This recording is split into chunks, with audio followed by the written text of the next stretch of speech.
Ayusin mo naman ang trabaho mo. Huwag mo namang sayangin na may mabait tayong amo. Alam mo, hindi lahat ng tao swerte katulad natin na nakapasok ng ganitong trabaho. Inaayos ko naman, Nay. Ikaw lang talaga ang hindi maka-appreciate ng ginagawa ko. Hindi yan maayos. Kung yan ang maayos para sa paningin mo, paano lang ang hindi talaga maayos? Baka yun pang may pinakamalalang kadugyutan? O ano anak? Itong mga paalala ko sa'yo, makakatulong to sa pag-unlad mo. Bata ka pa. Huwag mong sanayin na kung ano lang tong ginagawa mo, ganun na lang talaga. Sa ngayon maayos lang pero sinasabi ko sa'yo, darating ang araw na pagsisisihan mo kung bakit ganito ang ginawa mo noon. Ikaw ang gagawa ng buhay mo. Kung ano man ang desisyon mo ngayon, kung ano man ang ginagawa mo ngayon, napakalaking epekto niyan sa hinaharap mo. Kaya piliin mong maisaayos ang ngayon para maging maayos din ang hinaharap mo. Walang magandang naidudulot ang pagiging dugyot. Ito ang mga istorya ni Lola Telang.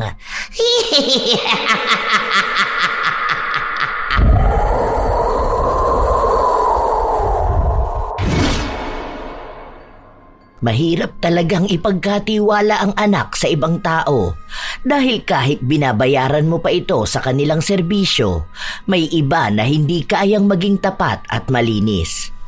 Katulad na lamang ni Dang, isang klase ng yaya na walang respeto sa kalinisan at sanay sa kadugyutan. Dahil sa ganitong ugali, may parusa siyang matatamo na tiyak na pagsisisihan niya. Magagawa pa kaya niyang magbago o sadyang bibit-bitin na lamang niya panghabang buhay ang kaparusahan sa pagiging dugyot? Yung anak ko lang po, ma'am. Marunong po mag-alaga ng bata yon. Siya yung madalas na pinag-iiwanan ng mga pamangkin niya. Bunso ko po. Naghahanap na rin po kasi siya ng trabaho para hindi na ibang tao ang kunin niyo. Kapag yung anak ko po ako na rin po ang titingin sa mga gawa niya. Sige Ate Virgie, papuntahin mo na lang siya dito bukas. Sigurado ka dyan na kaya ng anak mo ang ganito. Alam mo naman tong si Baby Aljon, ang gaslaw nito. Opo ma'am, mas malala pa nga po dyan ang mga pamangkin niya. Sanay po yun sa mga bata. Minsan nga nagreklamo na sa akin na hanapan ko na lang siya ng mapapasukan kesa naman daw po na libre lang siya nag-aalaga sa mga pamangkin niya. Basta ate pinagkakatiwalaan kita dito. Alam mo naman na malaki ang tiwala ko sa'yo dahil 5 taong ka nang namamasukan sa amin. Sana maayos din tong anak mo. Opo ma'am, pangako po maayos ito. Pumayag si Abby na anak ng kasambahay niya ang kunin. Nakita na niya noon si Dang pero hindi niya nakausap tungkol sa pag-aalaga sa bata. Dahil noon, wala pa naman sa isip ni Abby na kumuha ng yaya para sa kanyang anak. Kailangan na lang niya ngayon dahil magtatrabaho na rin siya.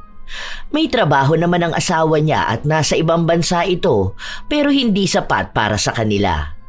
Lalo pat sumusustento rin ang asawa niya sa mga magulang nito. Gusto niyang makatulong sa pinansyal kaya naisipan niyang magtrabaho. 2 taon naman na ang anak niya. Kaya naisip niya na pwede na itong ipaalaga. Malaki rin ang sahod niya sa bagong trabaho. Ayaw pa nga ng asawa niya na magtrabaho siya, pero sa mabilis na pagtaas ng bilihin, hindi sapat sa isang pamilya na isa lang ang nagtatrabaho, lalo na't naubos ang ipon nila nung nanganak siya. Ayaw niyang iasa ang pera sa asawa dahil may plano rin silang pag-iipon para sa kinabukasan ng kanilang anak. Dumating na ang araw na nag-aalaga na si Dang ng bata.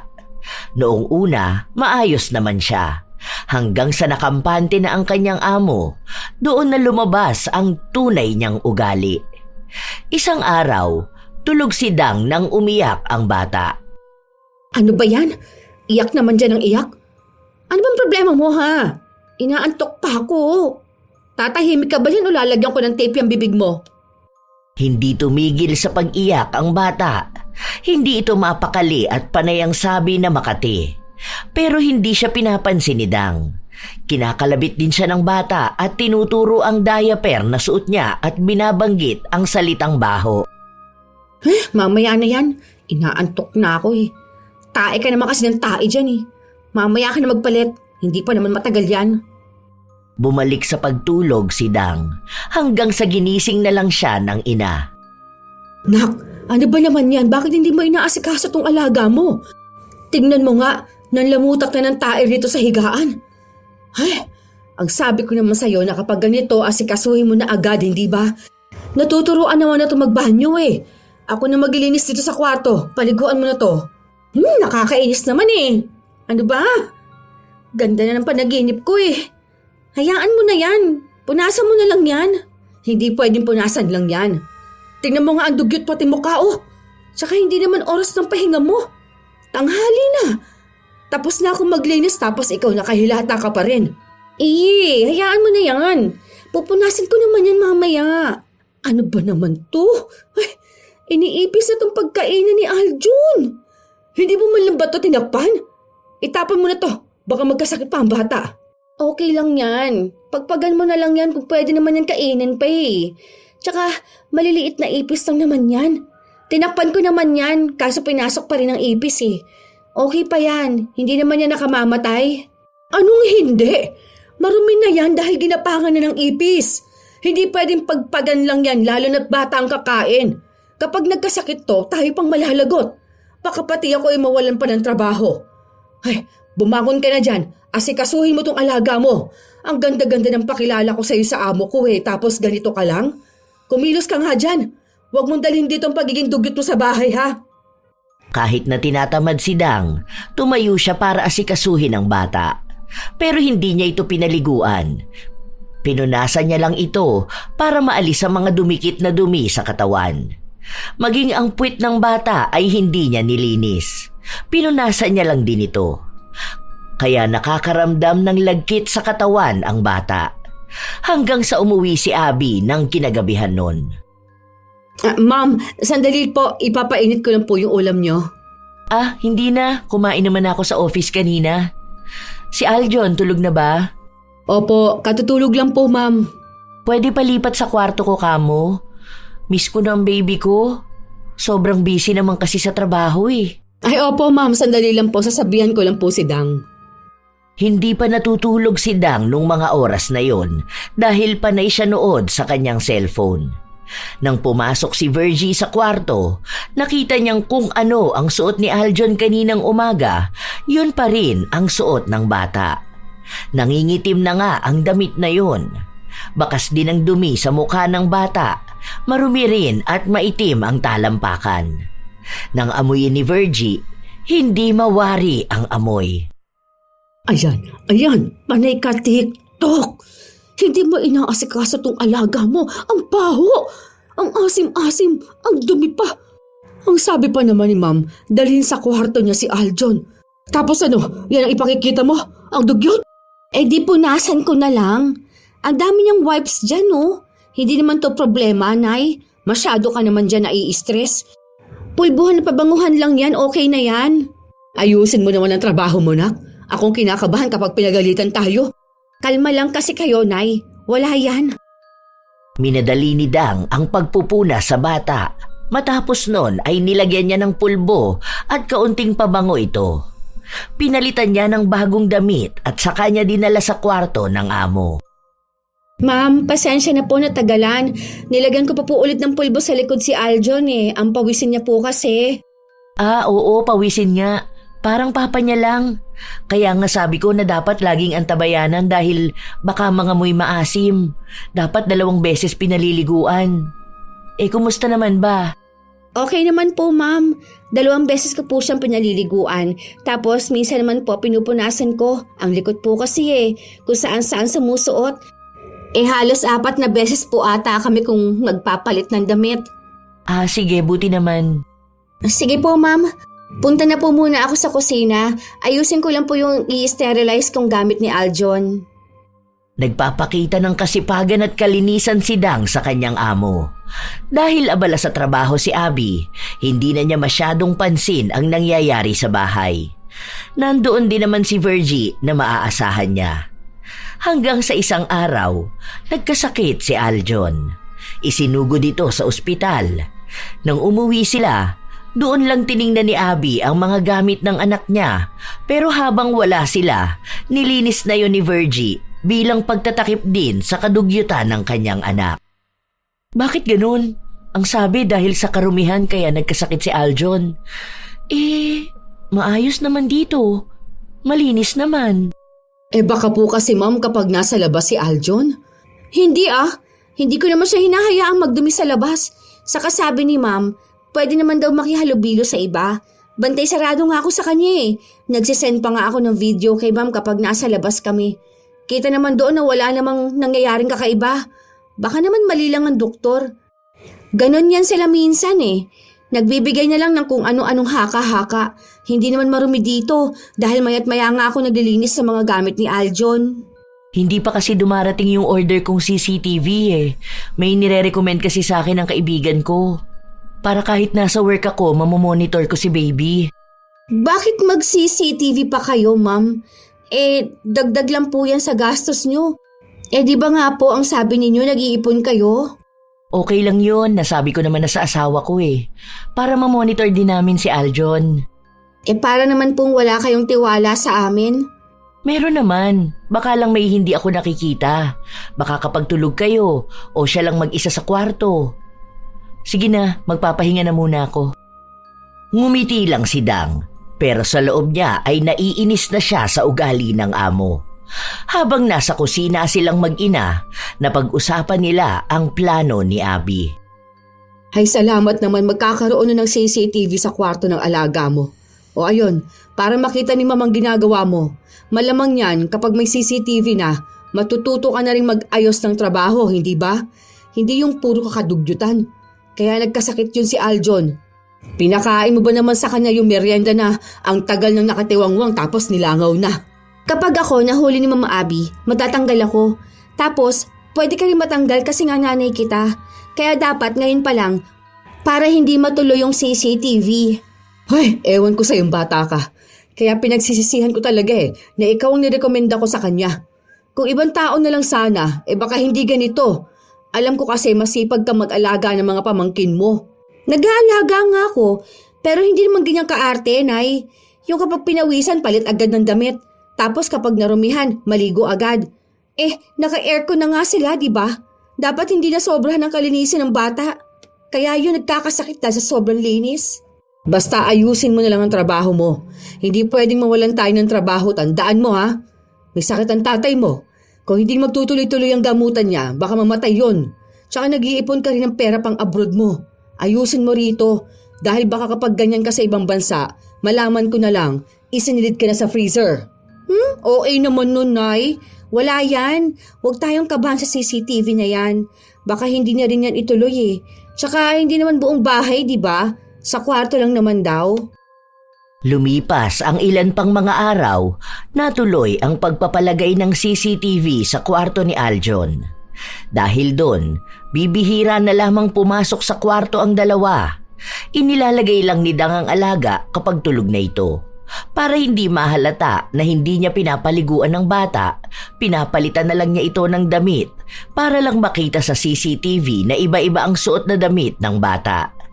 Nagpapakitang gilas din siya sa pag-aalaga at pagtuon sa kalinisan. Kahit na ang totoo, hindi niya talaga inaayos ang pag-aalaga kay Aljon. Isang araw, nasa kusina sila at naghahanda na para kumain. Ano ba naman yan, Nak? Huwag ka naman maglibag ng kilikili mo rito. Kakain na tayo. May pagkain dyan sa harapan mo Hindi naman ako naglilibag Kinakamot ko lang naman. Kain ka na. Ay, naku, maghugas ka muna ng kamay mo. Kinuskus mo yan sa kilikili mo tapos kakamayin mo yung pagkain ng bata. Tignan mo nga, may naiwan pang libag dyan sa kuko mo. Ilang araw ka na bang hindi naliligo? Tsaka huwag mo kayang kamayin. Kita mo may sabaw yan. Hayaan mo na lang din kaya si Aljon kumain. Kaysa ganyan na dinudugtot mo pagkain niya. Ay naku, Nay, huwag nga kayong OA dyan. Okay lang yan. Wala namang mangyayaring masama. Tsaka pagkain lang din naman to, no? Noon nga kahit may sabaw ang pagkain, nagkakamay pa rin naman tayo, di ba? Iba yung sa atin, tsaka dyan sa alaga mo. Huwag mo namang babuyin yan. Tingnan mo, hindi pa talaga tumigil to. Sabi ko rin sa'yo na magputol ka ng kuko mo Kita mo na, nawala na yung libag sa kuko mo. Paano napunta sa pagkain ng bata? Sus, okay lang yan no. Hindi naman nakamamatay ang libag, Nay. Pampalakas ng immune system tong ginagawa ko sa kanya, no. Kumain ka na lang dyan, Nay. Gutom lang yung pinagsasabi mo sa akin eh.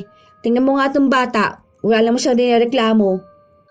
Nanahimik si Virgie sa pinaggagawa ng kanyang anak. Kahit na pagsabihan niya ito, hindi ito nakikinig sa kanya. Kahit na anong awa ni Virgie sa bata, mas naaawa siya sa buhay nila kung sakali man na mawala ng trabaho ang anak, kaya hindi niya rin maisumbong. Iniisip na lang niya na bata pa ito at kaya pang matuto sa buhay. Habang lumilipas ang araw, palala ng palala ang ginagawa ni Dang. Hanggang sa tila pati si Abby ay nakakahalata na. Isang araw kasi, umuwi si Abby. Pansin niya na ang suot na damit ng yaya ng anak ay tila ba 4 na araw na nitong suot.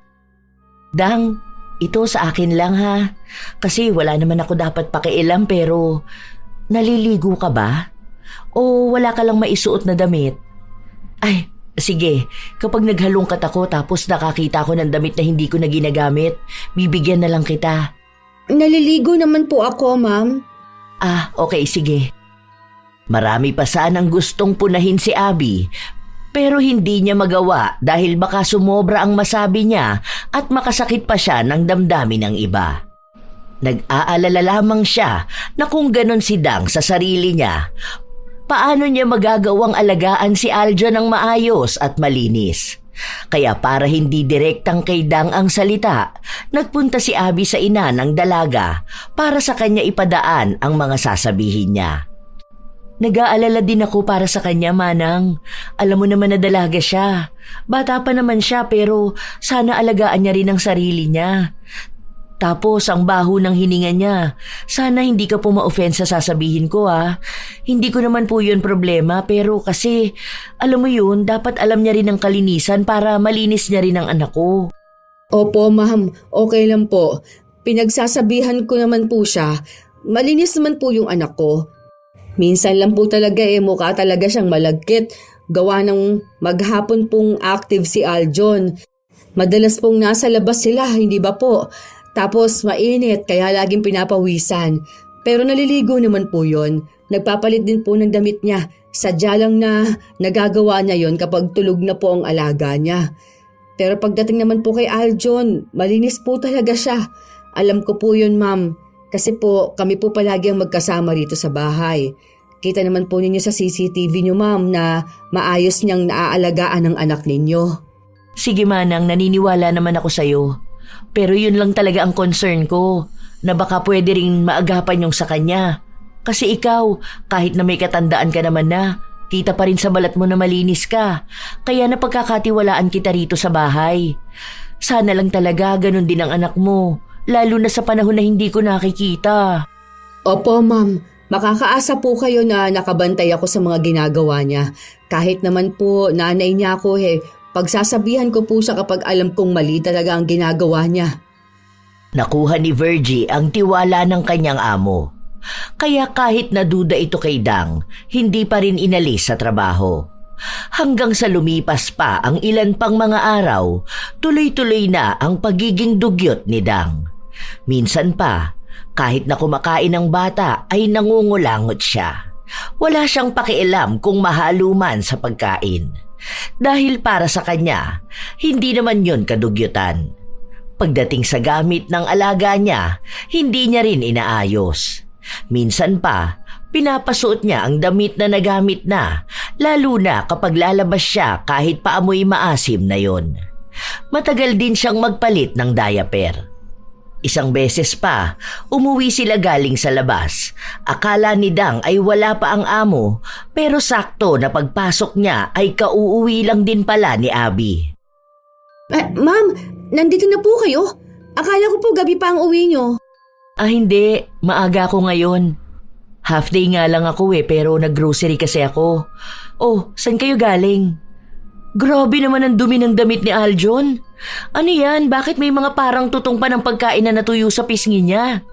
Ang baho niya rin. Bakit naman ganyan? Ma'am, napasobra po kasi ang laro niya eh. Andoon kasi yung paborito niyang kaibigan. Yung anak nung dyan nakatira sa kulay red na gate. Ang kulit po ma'am eh. Kahit na anong pigil ko, pumupunta talaga sila dun sa padulasan na marumi. Kaya inuwi ko po muna para paliguan na rin. Sure ka ba? Bakit parang nakita ko ng suot niya yung damit na yan? Marumi na yan di ba? Yan yung suot niya kahapon na hindi pa ata nalabhan. Itong diaper niya, punong-puno naman yata. Tinuruan ko na siya paano iihi para hindi na mag-diaper. Di ba ang sabi ko sa'yo, gano'n na lang din ang gawin mo? Para matuto siya magpaalam kung naiihi na ba siya o nadudumi. Opo ma'am, pero bata po kasi yan eh. Teka lang po, paliliguan ko na lang muna siya. Hindi na nag-atubili ang dalaga na dalhin ang alaga sa banyo. Dahil baka kung ano pa ang makita ng amo niya. Pero pagdating sa banyo, hindi naman niya agad pinaliguan ang bata. Binuksan niya lang ang shower para magmukhang may ginagawa siya sa loob. Kahit na ang totoo ay panay lang siya cellphone. Tinanggal niya ang diaper. Saka niya hinugasan ng bata na kanina pang nanunuyo ang dumi sa balat. Punas-punas lang ang ginawa niya dahil kapag pinaliguan niya, tatagal lang ang oras niya. Sinigurado na lang niya na wala nang duming nanuyo sa balat ni Aljon. Matapos nun, pagpasok sa kwarto, pinaliguan niya lang ng pulbos at pabango bago niya sinuotan ng bagong diaper at damit na bagong laba lang din. Para mas mangibabaw ang amoy kahit na hindi niya nilinis ng maayos ang bata. Inaamoy niya rin ang ulo, amoy pawis kaya pati bunbunan ng bata binuhusan niya ng pabango. Pasimple lang ito dahil alam niyang maaaring nanonood ang kanilang amo. Habang kasama ni Abby ang anak, ang mag-ina naman ay nasa kusina. Ang aga naman umuwi ni ma'am. Bakit hindi mo naman ako sinabihan, Nay? Hindi mo man lang ako tinawagan? Tatawagan pa lang sana kita. Kaso, nalobat pala itong cellphone ko. Nung kukunin ko na, saka naman dumating kayo. Buti nadaan mo sa paliwanagan. Siguro naman, inayos mong paliguan ng bata. Hinilod mo yung dumi sa katawan niya. Baka magtagal yung libag sa balat niya. Wala naman libag yun. Tsaka bata pa naman yun. Sino ba naman pupuna ng libag niya? Hayaan mo na yun, okay na yun. Basta mabango naman ang bata. Anak ko, ayusin mo naman ang trabaho mo. Huwag mo namang sayangin na may mabait tayong amo. Alam mo, hindi lahat ng tao swerte katulad natin na nakapasok sa ganitong trabaho. Inaayos ko naman na ya. Ikaw lang talaga ang hindi maka-appreciate ng ginagawa ko. Hindi yan maayos. Kung yan na ang maayos para sa paningin mo, paano na lang ang hindi talaga maayos? Baka yun pa ang pinakamalalang kadugyutan.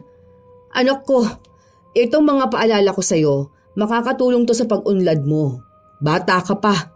Huwag mong sanayin na kung ano lang tong ginagawa mo, ganito na lang talaga. Oo, sa ngayon maayos lang. Pero sinasabi ko sa'yo, darating ang araw na pagsisisihan mo kung bakit ganito ang ginawa mo noon. Ikaw ang gagawa ng buhay mo. Kung ano man ang desisyon mo ngayon, kung ano man ang ginagawa mo ngayon, napakalaking epekto niyan sa hinaharap mo. Kaya piliin mong maisaayos ang ngayon para maging maayos din ang hinaharap mo. Walang magandang naidudulot ang pagiging dugyot. Nay, OA ka lang talaga. Wala yan. Hindi naman to sobrang kadugyutan, no? Maliligo na nga muna ako. Hindi pa rin pinakikinggan ni Dang ang ina. Dahil para sa kanya, wala naman talagang mali. Kaya hanggat alam niya sa sarili niyang walang mali, wala siyang babaguhin. Umabot pa ang ilan pang mga araw, hindi talaga siya nagbabago. Katulad din na hindi tumitigil ang ina na pagsabihan siya. Isang araw, wala si Virgie dahil nagpaalam siyang aalis muna saglit. Kailangan niyang umuwi sa kanilang bahay dahil sasamahan niya ang apo na nagkasakit. Kaya si Dang ang naiwan sa bahay kasama ang inaalagaan nitong bata. Ang boring ha. Parang gusto kong manood ng TV. Kaso nakakatamad din pala. Makatulog na nga lang kaya muna. Kaso paano naman tong bata na to? Ang likot pa oh. Ayaw naman matulog. Teka, para hindi to maglilikot kung saan-saan. Ano na lang, tama, itatali ko na lang siya. May nakita akong tali dito eh. Nasaan na ba yun? Naghalungkat ang dalaga hanggang sa nakita niya ang tali na nasa ilalim ng mesa. Kinuha niya yon at saka niya itinali ang damit ni Aljon. Oh, ayan. Para kahit na maglilikot ka dyan, hindi ka kung saan-saan mapupunta. Diyan ka lang ha. Di ka naman makakaalis dyan eh. Matutulog muna ako. Ay, teka. Kukuha muna pala ako ng pagkain mo para hindi ka umiyak dyan. Inilapag lang ni Dang ang pagkain na kinuha niya sa sahig. Marumi ang sahig dahil hindi naman niya nilinisan ang dumi doon kanina. Natuyo na lang yon sa sahig at kahit na alam naman niyang puno yun ng mikrobyo, nakuha niya pa ring hayaan na ilapag ang pagkain ng bata. Tila ba nagmukhang aso si Aljon? Mas masahol pa dahil kahit platong paglalagyan ng pagkain, hindi niya pa ibinigay. May inumin naman na nasa baso pero dahil bata yon na malikot, natabig at natapon. Nahalo pa ang tubig sa pagkain na naaapakan din ni Aljon. Maruming marumi kung titingnan pero ipinikit na lang ng dalaga ang kanyang mga mata saka siya natulog. Buo ang loob niyang hindi uuwi ang amo. Habang nasa kasarapan ng tulog si Dang, nagising siya sa isang malakas na sampal. Nagbabalo ko na ba talagang bata ka ha? Ano ba naman itong pinabayaan mong alaga mo? Naglamutak na rito oh. Yung pagkain kinakain niya, nakadikit na sa sahig. Ang dumi, ang daming buhangin, tapos may buhok-buhok pa oh. Basa pa siya, at ang masama pa itinali mo talaga?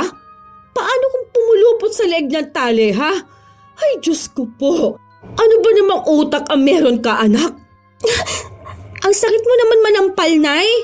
Nakikita mong nagpapahinga ang tao eh. Tsaka wala namang masamang nangyari sa bata na yan ha. Siya naman ang may kasalanan kung bakit nadulog yung pagkain niya dyan. Nakakainis naman talaga. Ah, talagang gusto mo pang hintayin na mapahamak ang alaga mo? Ha? Bumangon ka dyan. Paliliguan ko to. Ikaw ang maglinis dyan ng kalat. Ako nga, tigilan mo kung babae ka ha. Huwag mo kung paaandaran dyan sa tinatamad ka. Sinasabi ko sa'yo, isa pa. Ako na mismo magsasabi kay Ma'am Abby na tanggalin ka na sa trabaho mo rito. Tatanggalin? Saan naman ako mag-a-apply niyan? Ayoko nga sa factory. Ang gulo kaya ng trabaho dun, no? Okay naman na kasi yan. Hindi rin naman nagreklamo yung bata, hindi ba? Basta, gawin mo na lang ang inuutos ko sa'yo. Ikaw kayang kasambahay dito, Nay. Ibig lang sabihin nun, ikaw ang dapat na naglilinis ng bahay at hindi ako. Mamaya na, inaantok pa talaga ako. Wala nang nagawa pa si Virgie. Punong-puno na siya sa pinaggagawa ng kanyang anak. Kaya umabot na sa punto na handa na siyang sabihin kay Abby ang nangyayari. Gusto niyang humanap na lang ito ng ibang yaya para sa anak nito. Humahanap lang siya ng pagkakataon para umamin. Habang hinihintay niyang lumabas ng kwarto si Abby, dumating naman ang anak niya. Nay, tingnan mo. Ang mahal ng gamutan ni Jennifer. Kung isang buwan to, mga nasa 4K ang kailangan. Saan naman kukuha si kuya ng pera para dito? 4K nga lang sinasahod dun sa pinapasukan niya eh. Tapos hindi rin naman siya pwede magdagdag ng trabaho kasi nga sakitin din siya. Tingnan mo, kung isusumbong mo ko, paano pa ako makakatulong sa pamangkin ko? Kaya ba ng sahod mo na makatulong dito kay kuya? May iniinom ka rin na gamot, tapos pangkain pa sa bahay. Kaya pag-isipan mo maigi kung isusumbong mo ko. Alam ko na gagawin mo yun ngayon. Kahit na hindi mo sabihin sa akin, ramdam ko. Pero sige, bahala ka. Ikaw rin naman ang mamumroblema eh kapag wala tayong maitulong kay kuya. Oh, ayan na si Ma'am Abby. Lumabas na ng kwarto niya. Palapit na rito. Naku, pasensya na ate. Tumawag kasi ang asawa ko eh. Ano pala yung sasabihin mo sa akin? Okay ka lang ba? May problema ba? Sige po, iwan ko na lang po muna kayo kung may pag-uusapan po kayo, ma'am. Punta lang po ako sa kusina, ma'am. Tungkol saan ba yung sasabihin mo sa akin, ate? Wala po pala, ma'am. Wala po, okay na po pala. Pasensya na po sa abala, okay na po. Tungkol nga saan? Kanina parang mukhang seryoso yung gusto mong sabihin sa akin. Tapos ngayon naman wala lang yun. Parang feeling ko hindi lang yun wala lang. Ay, hindi po. Bala ko po kasi sanang bumali. Kaso naisip ko po na katatapos lang ng sahod namin eh. Nakakahiya naman po yun. Kailangan po kasi ng apo ko ng pambili ng gamot. Alam niyo naman po yung nangyari sa kanya, hindi ba? Yung sa may sakit niya po, naisip ko lang na para makabili po sana ng iinumin niyang gamot. Pasensya na po. Yun lang naman pala eh. Bakit nahihiya ka pa? Pwede ka naman mag-CA kung kailangan mo talaga. Pero ngayong araw mo na ba kailangan? Wala kasi akong cash eh. Magkano ba sana? Nakakahiya po ma'am, pero 2K po sana. Kung okay lang naman po. Wait lang ha. Titingnan ko kung may pera ako sa bag. Pero kung wala, bukas ko na lang ibibigay sa'yo ha. O kaya i-Gcash ko na lang kung sakali man. Nakatingin lang si Virgie sa kanyang amo habang naglalakad dito pabalik sa kanyang kwarto. Ilang sandali pa, lumapit ulit sa kanya ang anak na mukhang kanina pa rin nakikinig sa usapan nila. Sa totoo lang, naguguluhan pa rin ang ginang sa magiging desisyon niya. Pero bakas na sa mukha ni Dang na mas nagwagi ang salitang sinabi niya kaysa sa konsensya at awa ng ina. Oh, bakit naman hindi ka nagsabi, Nay? Akala ko ba naiinis ka na sa akin? Hinihintay ko pa naman na isumbong mong pinaggagawa ko. Tapos iba pala yung sasabihin nyo. Nag-CA ka pa dyan bigla. Pwede bang tumahimik ka na? Hindi naman nakakatulong yung pinagsasabi mo sa akin. Hindi mo rin kasi kaya, di ba? Alam mo, Nay, yung awa-awa na nararamdaman mo dyan sa alaga ko, wala yan kumpara sa awa na dapat mo maramdaman sa apo mo. Kaya wag mo isipin ng ibang tao. Ang dapat palagi mong iniisip, pamilya natin. Mas kawawa tayo kaysa sa kanila, no? Tsaka inaalagaan ko naman yung bata Sa ibang paraan nga lang, sa paraan kung saan ako mas sanay. Wala naman akong mali dun eh. Sadyang iba lang sa iniisip mo. Sure din naman ako na may ibang yaya rin na ganun ang gawain. Kahit napalitan ako, malamang yung papalit sa akin, tatama rin din sa panay pagbabantay ng bata. Mas okay na to kasi magkasama tayo. Nagtutulungan tayo para sa pamilya natin. Hindi nagawa ni Virgie na ilaglag ang kanyang anak. Kahit na sa mga sumunod na araw, patuloy pa rin sa kadugyutan si Dang. Kung ano-anong ginagawa niya sa bata na hindi nakikita sa CCTV. Kapag naman kasama nila si Abby, doon lang kahit na paano ay tumitino si Dang. Minsan kasi, parang gusto na lang ni Virgie na naroon palagi ang amo para naman magtrabaho ng maayos ang kanyang anak. Pero naiisip niya rin na kung nasa bahay lang si Abby, malamang walang trabaho si Dang.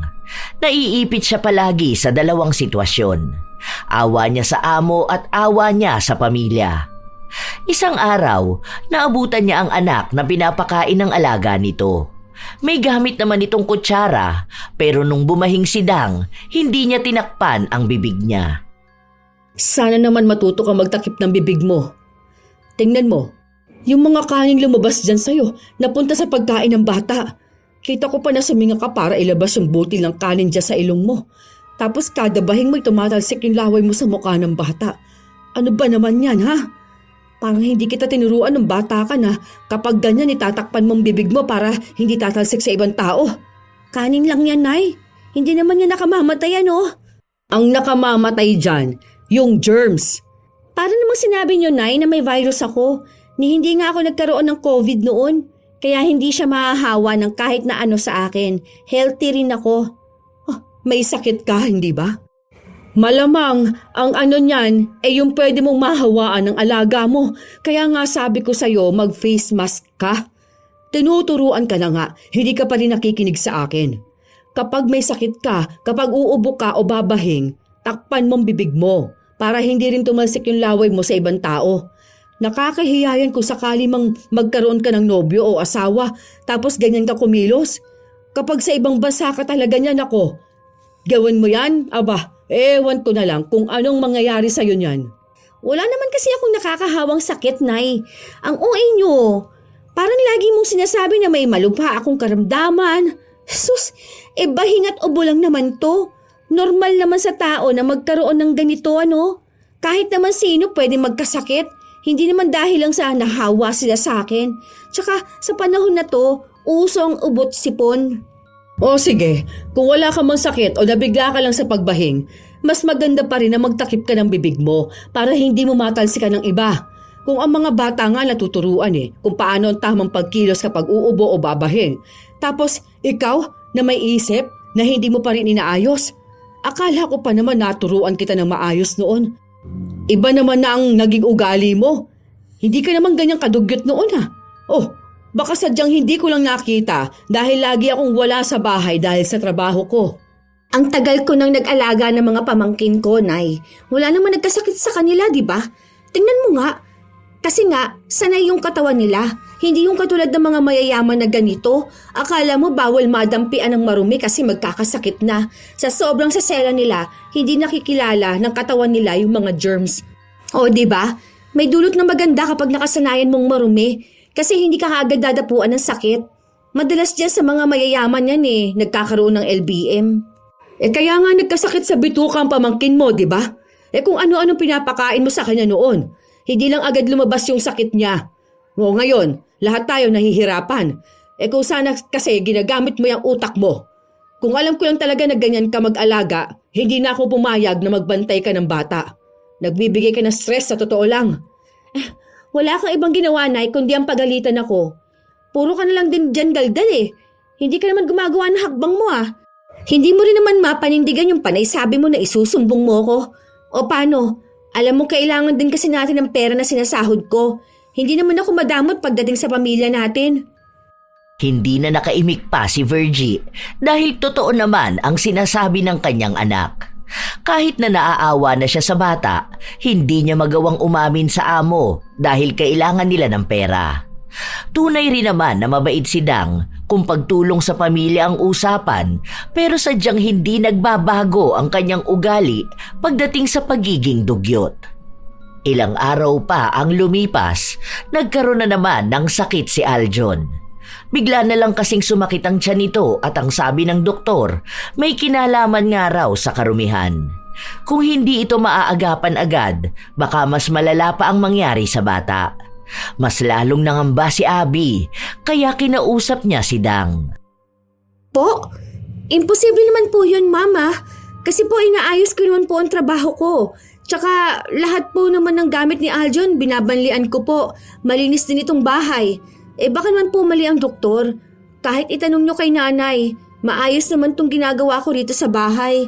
Hindi rin ako basta nagpapakain kay Aljon. Sabay nga po kaming naguhugas ng kamay Tinuturuan ko rin po kasi siya na maging malinis na bata. Nagtataka lang talaga ako. Hindi naman pwede magkamali dahil family doctor namin yun. Siguro magpapadagdag na lang ako ng CCTV. Kakausapin ko na lang muna ang asawa ko para makapag-provide siya ng magagamit dito sa bahay. Lahat lalagyan ko na. Baka kasi may nakakaligtaan ka na ginagawa ng anak ko. Lalo na kapag naglalaro yan dito. Bibihira lang naman kasi kayong pumasok sa kwarto Dagdag lang po yan sa gastos nyo, Ma'am. Kasi po nung nakaraan, ang sabi ninyo, kailangan nyo ng pera kasi nga po uuwi ng asawa nyo. Kung magdadagdag kayo ng CCTV sa lahat o sa bawat sulok ng bahay nyo, baka naman po kapusin kayo sa pera. Kayo rin po, Ma'am, kasi sa halip ng menos na yon, dahil may dalawa kayong tauhan sa bahay, may yaya na, may kasambahay pa, hindi naman din po pwede na isa lang kukunin ninyo. Hindi naman kaya ni nanay na mag-alaga ng bata. Sa edad po ni Aljon, alam niyo naman na napakakulit po, hindi ba? Kung ako naman, hindi po ako marunong maglinis ng bahay. Marunong naman pero hindi po katulad nung kay nanay. Pero kayo po, kung may mahanap kayo na isang tao na kaya ang dalawang trabaho na yan, kasi ako po, hindi naman po ako dapat nagsasabi kasi kayo po ang amo. Pero bilang concern po ako sa inyo at sa gastos, kaya nasabi ko to. Kayo rin po naman po ang magdedesisyon yan Hindi na kumibo pa si Abby dahil naisip niya na tama naman ang sinabi ni Dang. Lalo pa ngayon na tapos na ang kontrata ng asawa niya sa ibang bansa at gusto nang umuwi ng Pilipinas para dito na magtrabaho. May pera pa naman sila at may ipon pero kailangan nilang maghigpit. Mas lalong naguluhan si Abby. Naapektuhan siya sa sinabi sa kanya ng dalaga kaya hindi niya itinuloy ang pagpapalagay ng CCTV. Kaya bumalik na naman sa dating gawi si Dang. Kaya nakaalalay na sa kanya ang ina, lalo pat hindi pa magaling si Aljon. Baka umaabot pa sa punto na kapag nagkasakit ito, kailangan na ng operasyon. Naaawa na si Virgie sa bata Hanggang sa isang araw, habang nakakamay si Dang na pinapakain ng alaga niya, bigla na lang nanakit ang kanyang sikmura. Isinuka niya lahat ng nakain niya. Namilipit din siya sa sobrang sakit na nararamdaman. Oh, sabi ko naman sa'yo magugas ka kasi ng kamay bago ka kumain. O ano ngayon, baka ikaw na ang nagkakasakit dyan dahil sa pinaggagawa mong kadugyutan. Magugas ka muna ng kamay mo, magsabon ka, tapos magpunas para kapag balik mo sa pagkain maging maayos ka. Grabe, nagtataasan ang balahibo ko. Ang sakit ng sikmura ko. Ano ba to? Utang na loob, tama na tong ganitong sakit. Dahil yan sa germs. Ang dumi kasi ng kamay mo. May itim-itim pa dyan sa gilid-gilid. Parang libag na yan Hindi yan, malinis yan Nagugas naman po ako ng kamay kanina nung hinugasan ko ng puwet si Aljon. Pero nagsabon ka ba naman? Naglagay ka ba ng alkohol? Hindi, pero kahit pa paano nadampian naman ng tubig ang kamay ko. Malilinisan na rin yun. Tsaka wala naman ding ibang amoy Ibig lang sabihin nun malinis na to. Kita mo na.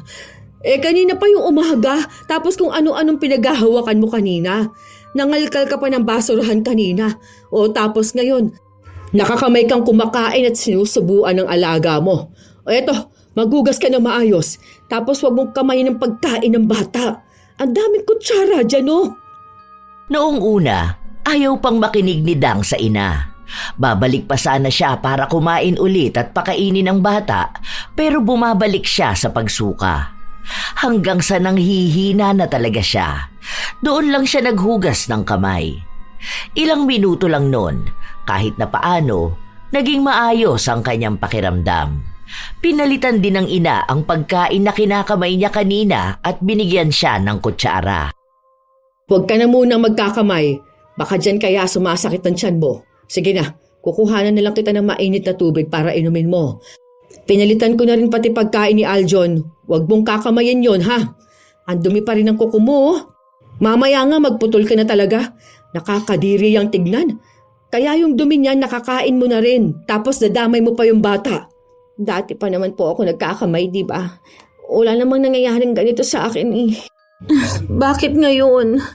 Siyempre, baka ngayon pa lang talaga lumabas yung sakit mong ganyan. Ganun naman yung ibang sakit, hindi agad nararamdaman. Minsan, dala na rin talaga yan ng kadugyutan. Kaya nga sinasabi ko sa'yo na may malaking epekto yung ganyan sa isang tao. Kaya nga tinuturo kahit bata kung paano maging malinis, hindi ba? Nag-imbento na naman kayo dyan, Nay. Parang maisingit mo lang talaga kung ano yung maisip mong sabihin. Basta may kinalaman sa pagiging dugyot. Naku, totoo talagang sinasabi ko sa'yo. Hindi lang sakit ang pwede mong makuha kapag ganyan kakadugyot. Pati kahirapan ng buhay, parang libag mo na manunuot talaga sa pagkatao mo. Hindi na makakibupa ang dalaga. Hindi niya kayang ipaliwanag kung ano bang klase ng sakit ng sikmura ang nararamdaman niya nung mga panahon na yon. Dahil nawawala naman, pero bumabalik din ng biglaan. Ilang araw ang lumipas, hindi nawala ang sakit na nararamdaman niya. Hindi naman ito lumalala na halos hindi na siya makakilos, pero tila ba umaatake ito kapag hindi siya nagiging malinis sa katawan o sa pag-aalaga niya sa bata. Isang hapon, nasa sala sila ng kanyang alaga matapos na dumumi si Aljon. Wala itong suot na diaper. Hindi niya pa muna sana aasikasuhin, pero nakita siya ng ina.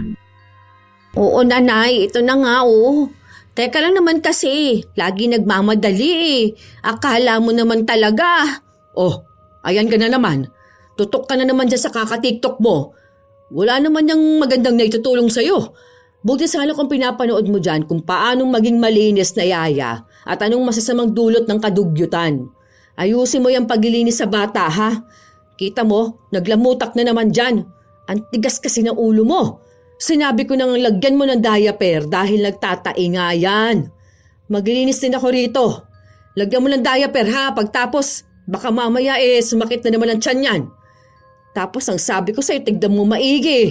Yung mga hinahawakan niya, kung ano-ano sinusubo niyan. Kaya sumasakit ang tiyan ng bata eh. Masyado kang pabaya. Oo nga po. Ito na nga po oh. Last na muna to, patapos na. Puro ka na lang last. Yan din yung sinabi mo kanina.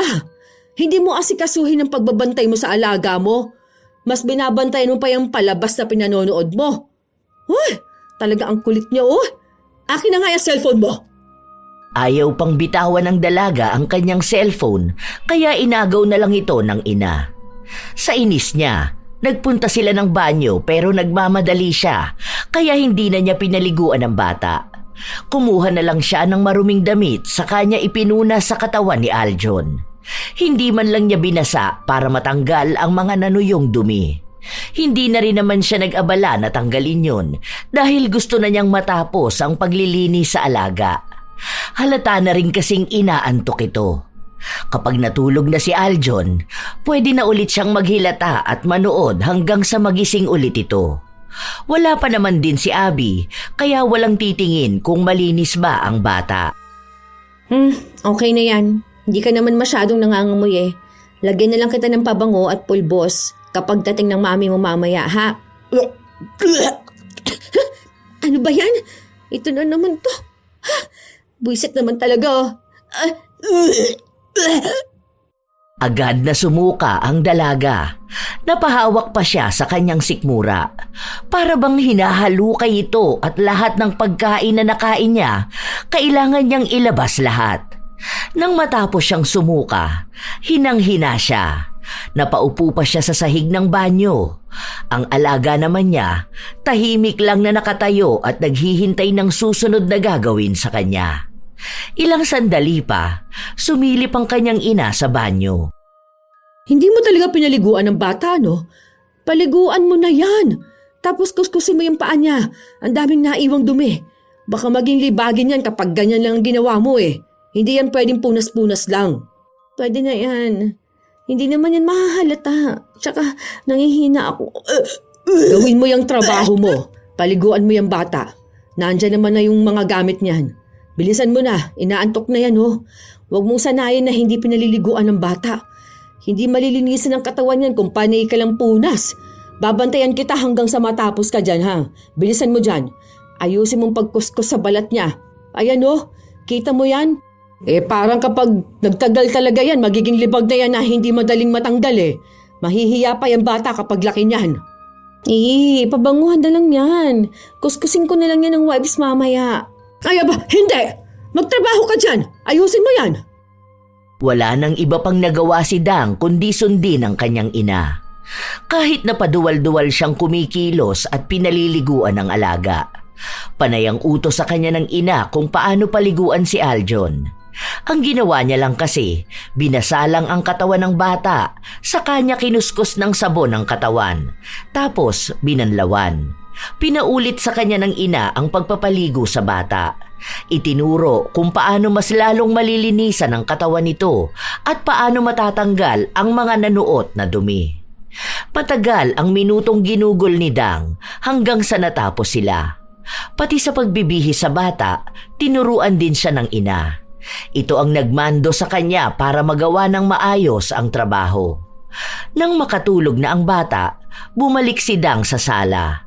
Humiga sa sofa habang hinihilot ang kanyang sikmura. Napapapikit pa siya para pigilan ang pagduwal. Ano na yung nangyayari sa'yo? Grabe, para naman akong sinusumpaan nito eh. Sobrang hirap naman talaga. Hanggang ngayon parang bumabaligtad pa rin talaga ang sikmura ko na eh. Ayoko namang sumuka dahil baka lamang loob na ang lumabas sa akin. Magpahinga ka na lang muna riyan. Pagtapos mo niyan, maligo ka para naman umayos yung pakiramdam mo. Tsaka para makapaglibag ka na rin. Ilang araw ka na kayang hindi naliligo ano. Pawis na pawis ka pa tapos ang asim na ng amoy mo. Grabe ka naman, Nay. Itong sikmura ko kayang usapan natin. Grabe kaya to, no? Hindi to birong sakit. Wala rin eh. Isinuka ko rin lahat ng kinain ko kanina. Nakakainis naman tong ganito. Magpa-doktor na kaya ako, Nay. Baka may sakit na ako eh. Para sana alam natin kung paano ito aagapan, di ba? Ayoko talaga ng ganitong pakiramdam. Kung alam mo lang talaga, Nay, kung gaano to kahirap sa akin. Ay, hindi na. Huwag ka na magpa-doktor. Wala rin namang magiging lunas sa'yo yan. Ang makikita nila sa'yo yung kadugyutan mong sobra-sobra. Nakakahiya lang sa doktor kapag nalaman nila kung gaano ka ba kadugyot na babae. Pagalingin mo na lang ang sarili mo. Basta ang gawin mo, maging malinis ka sa katawan mo. Grabe naman kayo sa anak nyo, Nay. Paano kung malubha na to? Oo, malubha talaga ang kadugyutan mo. Sobra. Kung ako sa'yo magtino ka para doon ka gumaling. Kasi kung paulit-ulit na ganyan ka kadugyot, baka hindi lang yan ang sakit na makuha mo. O tingnan mo, ang dali lang naman sanang maging malinis, hindi ba? Paliguan mo ang bata, ilang minuto lang yun. Magugas ka ng kamay kapag pakakainin mo siya. Hindi lang para sa kanya yun, kundi para rin sa kalusugan mo. Ang maganda pa nun, magtatagal ka rito sa trabaho. Kung sakali man na lumaki ang alaga mo, tapos nilipat ka ng ibang bahay, kung saan wala ako, mas maalam ka na sa kalinisan at tunay na pag-aalaga ng bata. Nakakapagod naman kasi yun, Nay. Nakakasawa kaya kapag paulit-ulit ang ginagawa. Aba, natural trabaho mo yan. Kaya ka nga binabayaran para gawin mo yan eh.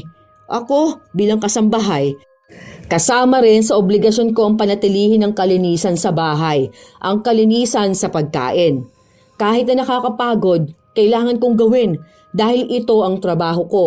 Kung tamad ako, kung dugyot ako, hindi ko dapat kinukuha itong ganitong klase ng trabaho. Yon ang gusto ko na maintindihan mo. Kung anong trabaho na kinuha mo, dapat alam mo rin sa sarili mo kung paano mo yun paninindigan. Hindi pwede yung ganyan ang trabaho mo tapos irereklamo mo. Huwag kang maging yaya kung hindi mo kaya mag-alaga ng bata. Hindi na kumibo pa ang dalaga. Hindi niya alam kung paano sasagot dahil humihilab talaga ang kanyang sikmura. Hindi naman siya makapunta ng ospital dahil ayaw niyang may malaman tungkol sa kanyang nararamdaman. Takot siyang magkasakit, lalo na't mahirap lamang naman sila. Tinutulungan niya rin ang pamangkin niya. Ilang linggo pa ang nakalipas, walang pasok sa trabaho si Abby. Nangangamba pa nga si Dang na baka umatake ang kanyang sakit at maging dahilan pa yon para tanggalin siya sa trabaho. Dahil naroon si Abby, kailangan niyang ipakita na inaalagaan at inaasikaso niya ng maayos ang alaga. Ma'am, pwede ko na po ba makuha si Aljon? Paliliguan ko na po kasi siya eh. Baka mamaya po kasi matulog na yan, hindi pa naliliguan. Nangangati pa naman po siya kapag natutuyuan ng pawis. Ah, oo sige. Saka pala ipasuot mo sa kanya yung kulay blue na damit. Naalala mo ba yung sinabi ko sa'yo na itabi mo sa madaling makita para kapag susuotin niya madali lang mahahagilap? Aalis kasi kami. Yun na lang muna ang ipasuot mo. Sige po, ma'am. Sakto po. Bagong laba din po kasi yun eh. Kinuha ng dalaga ang kanyang alaga. Sa kanya dinala sa banyo. Maayos niya itong pinaliguan. Maging siya nga ay nagtataka kung paano niya natagalan ng oras na yon sa pag-ayos ng pagligo ng bata. Noon naman, basta mabasa ang katawan at malagyan ng sabon, yun na yun. Pero sa mga sandali na yun, hindi niya namamalayan na mukhang nasanay na rin siyang ayusin ang pagpapaligo sa bata. Pero hindi niya yon pinansin dahil ang iniisip niya, maaaring dahil naroon lang si Abby. Nang matapos niyang bihisan ang bata, nagbihis na rin siya dahil isasama siya. Kailangan niya pa rin kasing bantayan ang kanyang alaga. Makulit kasi itong bata at ayaw ni Abby na masyadong magkikilos kapag malikot ang anak. Habang nasa labas sila, may nakasalubong silang isang yaya na kasama ang alaga nito. Kinausap niya si Dang. Sinabi pa na mabuti naman daw at malinis na inilabas si Aljon. Hindi napansin ng yaya na nasa tabi lang nila ang ina ng bata at may tinitingnan na gamit. Ang akala ng dalaga, abala ang kanyang amo at hindi ito narinig. Nang makaalis na ang yaya, doon lang nagsalita si Abby. Narinig ko lahat yon. Ibig sabihin, totoo pala yung sinasabi nila na ang dungis ng anak ko kapag nasa labas? Ma'am, alam niyo naman po ang mga bata kapag nasa park. Malilikot po yung mga yan eh, kaya po nagiging madungis. Nung nakaraan nga po, mga bata na andun sa putika na nagsisipaglaro, yun po kasing yaya na yun. Ano siya eh, parang may something. Something? Opo, something. Yung alam niyo yun, parang nababaliw. Kaya kung ano-anong pinagsasabi niyan, alam naman po yan sa lugar natin. Minsan nakikisama na lang din po kami sa kanya. Pero kapag may sinasabi po siya, mali-mali talaga eh. Sabi niya pa na nagpunta kaming park kahapon, kita niyo naman po na nasa bahay lang kami, di ba? Nasa kwarto kami ni Aljon kasi natulog lang siya halos maghapon. Tapos ako po may LBM. Tsaka nagsasabi ako kapag pupunta kami ng park. Kaya wag niyo po yan silang papansinin. Kapag may nagsusumbong sa inyo, ginugulo lang naman ngayon ang iniisip niyo po. Hindi na kumibo pa si Abby. Ilang araw pa ulit ang lumipas. Kapansin-pansin na may nagbabago kay Dang. Hindi niya yon pansin, pero alam ng kanyang ina na hindi na siya kailangang paalalahanan minsan na maghugas ng kamay dahil tila ba nasasanay na rin siya. Sa tuwing hindi kasi siya gagawa ng kalinisan, doon umaatake ang sakit ng kanyang sikmura. Kaya ayaw niyang sumusuka siya dahil sinasabi niya na pakiramdam niya ay malapit na siyang mamatay. Isang araw, naabutan siya ng kanyang ina na naghuhugas ng kamay at nagsasabon pa. Kasabay na rin noon ay hinuhugasan niya ang kamay ng alaga. Oh, aba ayos yan ha. Marunong ka na pala talaga maghugas ng kamay. Wala naman ako magagawa, Nay. Alangan namang magsusuka ako dito, di ba? Naiinis na nga ako eh. Parang tanga. Laging hugas ng hugas. Nakakatamad naman tong ganito. Tapos kapag hindi ko naman ginawa, ano mangyayari sa akin? Lupaypay na naman ako sa isang gilid kasi nilabas ko na naman lahat ng kinain ko. Ang mahalaga ngayon, alam mo na yung ginagawa mo. Huwag mo na lang uulitin para hindi ka na talaga magkasakit. Para hindi na rin magkasakit yung alaga mo. Tandaan mo, isinugod na naman yan sa ospital. Ipinagpatuloy niya ng ilang araw ang ganong gawain.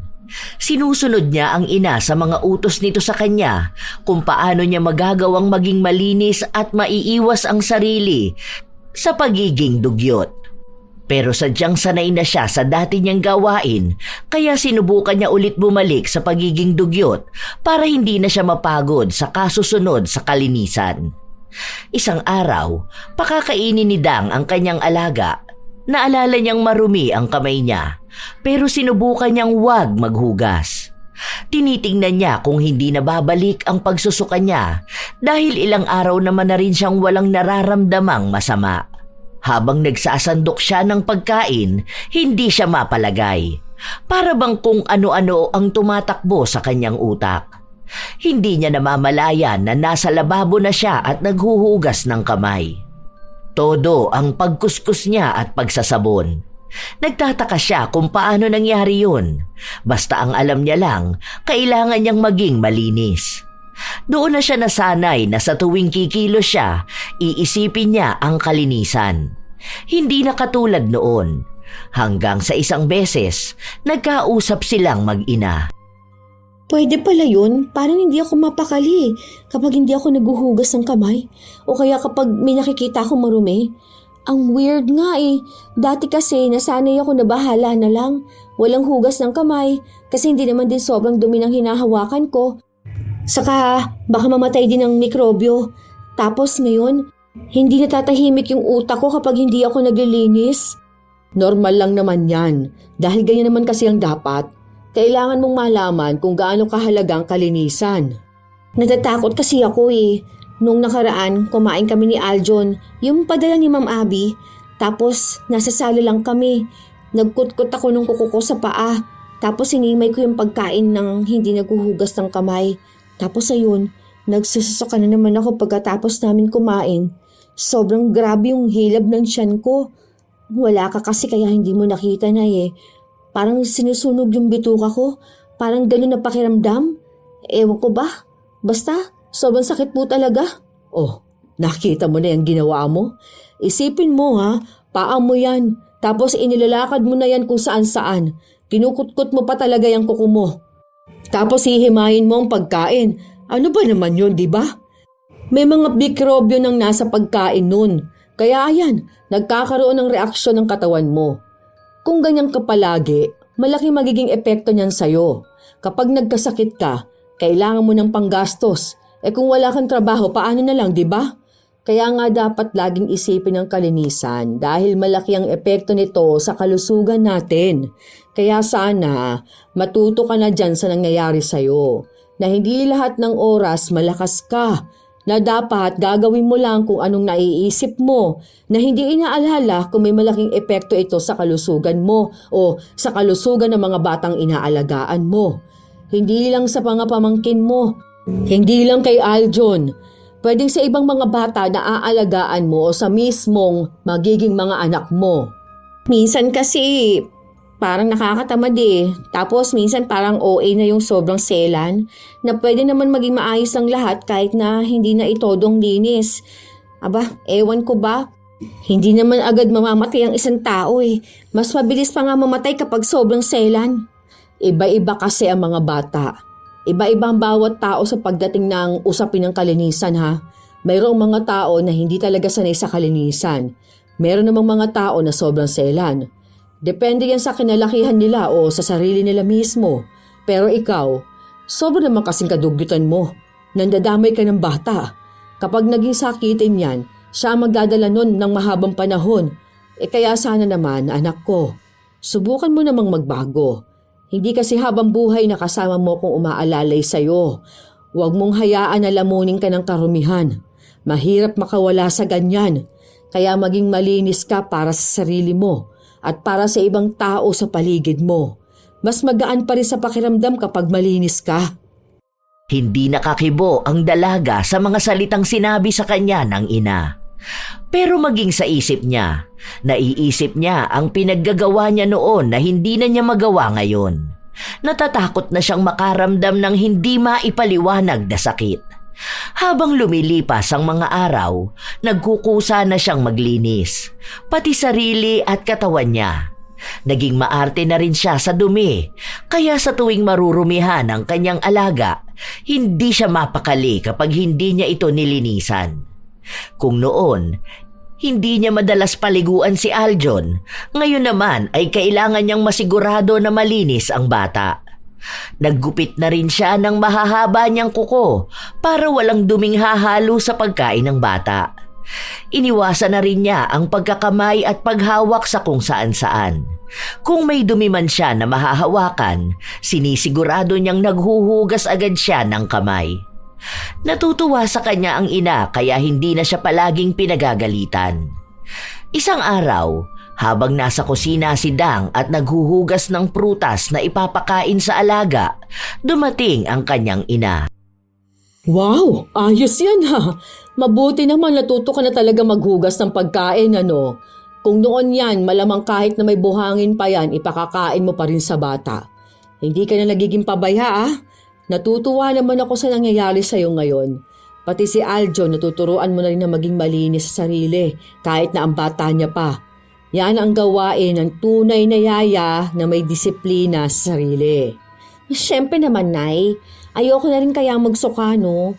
Gusto ko na maging malinis para naman walang bakterya na papasok sa katawan ko at bigyan pa ako ng sakit. Sobrang hirap kaya magkasakit sa panahon ngayon. Ang mahal ng gamot. Parang mayayaman lang may karapatan na magkasakit eh. Pero ano kaya itong biglang nangyari sa akin, no? Gagaling pa kaya ako? Kung sakali man. Natatakot kasi ako eh. Paano kung nag-apply na ako ng work tapos biglang may medical, may makita silang kakaiba sa akin. Gusto ko pa naman makapag-abroad talaga. Basta, maging malinis ka lang sa sarili mo. Magiging maayos ka rin yan. Wala ka naman sigurong sakit niyan. Basta tamang pagbabantay lang sa sarili mo at sa mga ginagawa mo. Kung hindi ka babalik sa pagiging dugyot, wala kang magiging problema sa kalusugan mo. Ano palang balita dun sa usapan nyo ni Ma'am Abby? Ang balita ko, uuwi na raw talaga ang asawa niya eh. Tapos magsisimula na sila magnegosyo. Tapos sabi ni Ma'am Abby, hindi na siya magtatrabaho kasi tutulungan na lang muna niya ang asawa niya. Paano na yun, Nay? Aalisin na rin nila ako, no? Kaya dapat talaga makakuha na ako ng passport ko.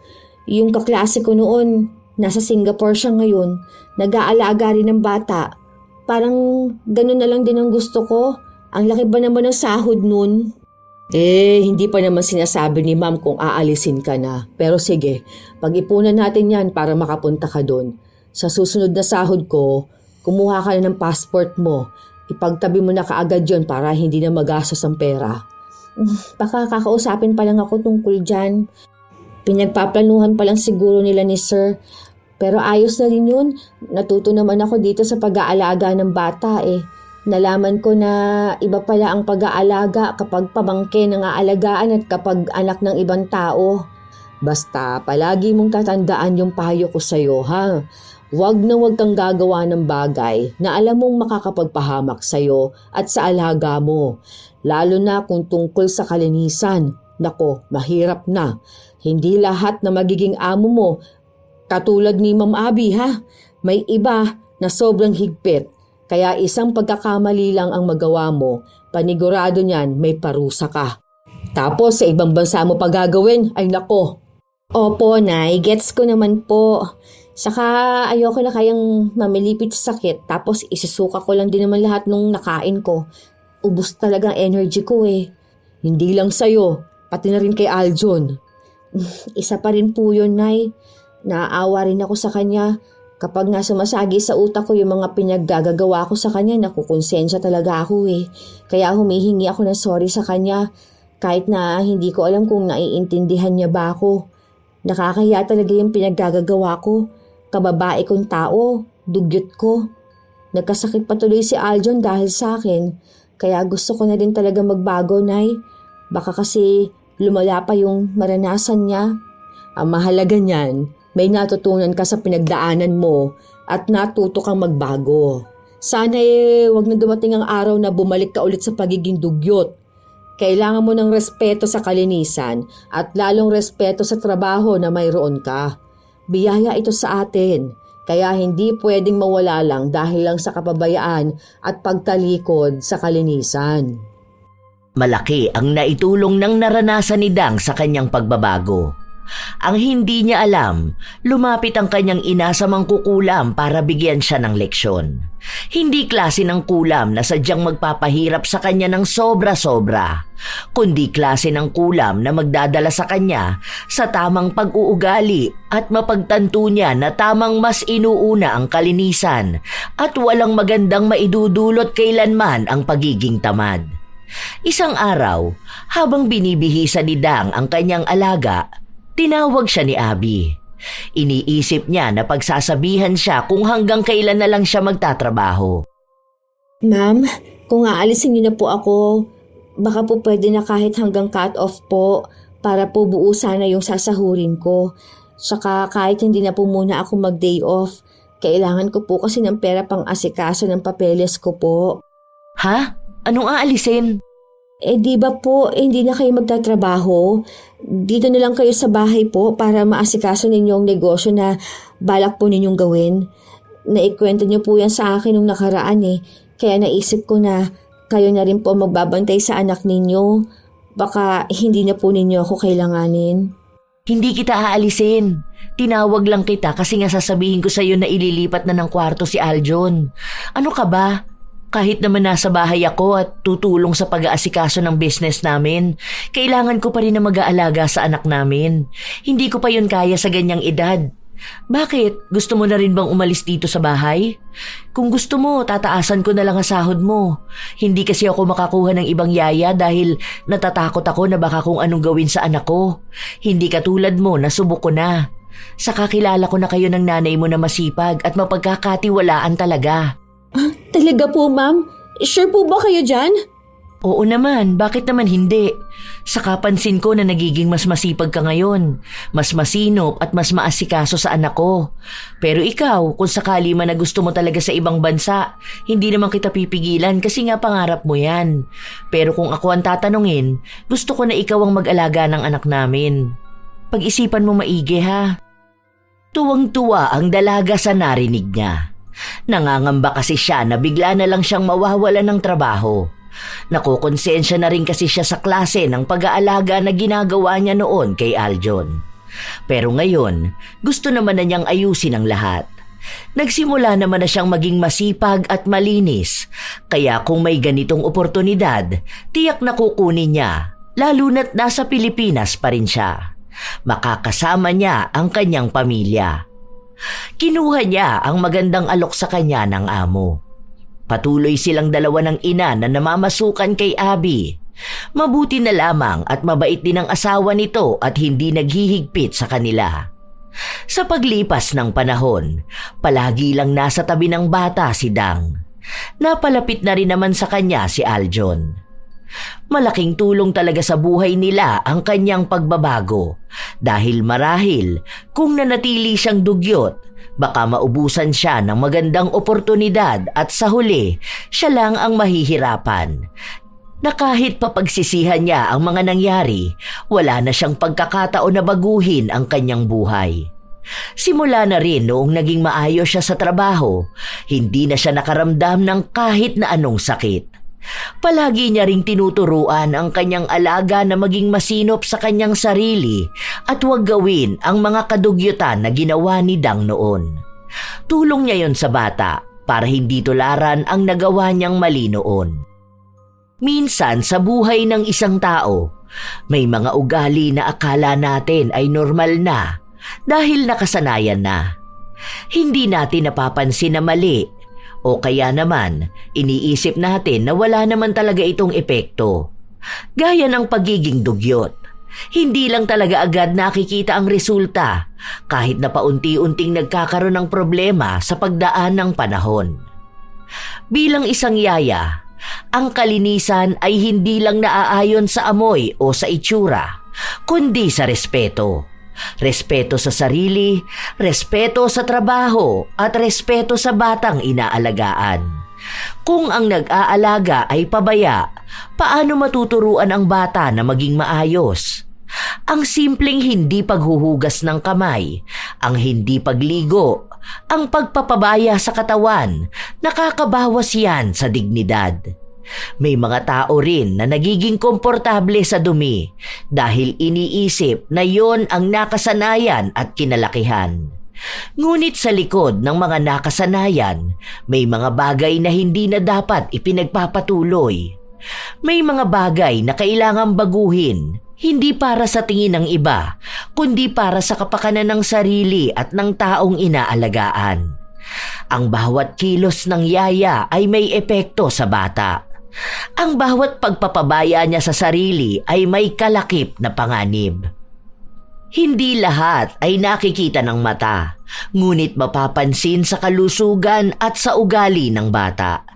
Dahil ang dumi ay hindi lang nasa katawan, kundi sa ugali at pagtrato sa trabaho. Tandaan na ang pagiging dugyot ay hindi tadhana. Hindi ito katapusan. Kahit sino, kahit gaano pa kalalim ang nakasanayan, ay maaaring magbago. Ang mahalaga ay maunawaan na ang malinis na katawan ay hindi kayabangan, kundi paggalang. Paggalang sa trabaho, paggalang sa batang inaalagaan, paggalang sa sarili. Dahil kung paano mo inaalagaan ang sarili, yun din ang kalidad ng pag-aalaga mo sa iba. At bilang isang yaya, yon ang isa sa mga bagay na dapat ay meron ka. Lagi ring iisipin na ang taong may respeto sa kanyang trabaho, tunay na malaki ang respeto sa sarili. Hindi talaga maiiwasan na may mga taong dugyot, lalo na kung hindi nakikita ng ibang tao. Kayo ba mga apo, minsan na rin ba kayong nakakilala ng taong dugyot sa trabaho? At kung kayo ay may opinyon at komento tungkol sa ating bagong kwento, maaari nyo yang ibahagi upang aming mabasa. Naway may aral kayong natutunan. Shout out sa ilan sa mga masusugid na tagapakinig ng mga istorya ni Lola Telak. Chef M at belated happy birthday kahapon kay John Henry Silayan ng Barangay Kabulusan. Danica Simeni, Fritz Love, Gray, Melanie Braza, MJ Rivera ng The Netherlands, Mary Jane Rico, Erica De Leon, Joy Amador, Ivan D, Lucy Tugna, Pam Kat Ong, Kinet Aligado, Mary Ann Pesino, Hanyul 5698, Rosalyn Asentista, Salamat sa pakikinig ninyo, Maria Vanessa Nimo, Selina Torres, Grace Torib, Janelle Ramos, Love, Mr. and Mrs. K. Vlog, Benilda Ministerio, Letty Joachim, Erlinda Tolenada, Cherry Mukbang ASMR, Rose Ann Romasanta, Christina Peru, Vanessa Hagensten,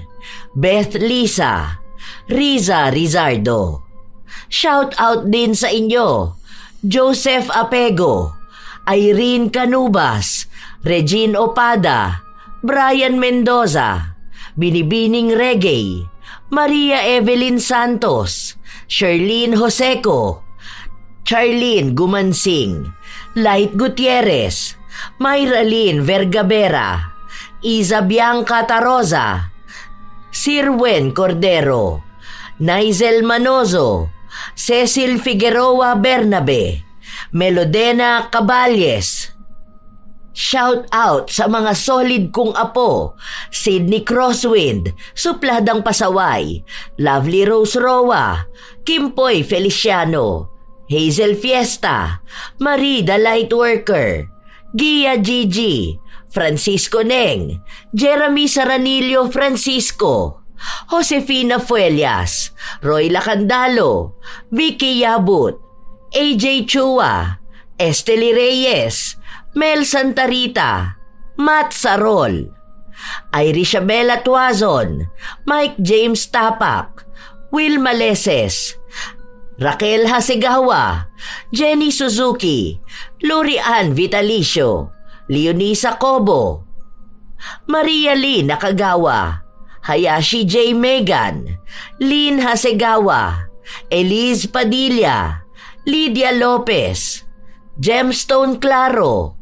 Lance MBB, Arvid Shane Hoiberg Channel, Gami Neil Francisco at sa kanyang asawang si Dada Neil Francisco, Pureza Tagiwalo, Rachel Whitney, Alma Naong, Jennifer Makasinag, Jaime Constantino, Milrose Demate, Razon Yao, Robert Crimen, Rosalina Bugayong, Ami Yong, Ami Bag, Angelina Ignacio, sa buong Team Manok ng Amsik Angeles City, Pampanga, Ray Galedo at sa Galedo family ng Kabuyaw, Laguna, Roslyn Mangilin, Cherry May Libiran.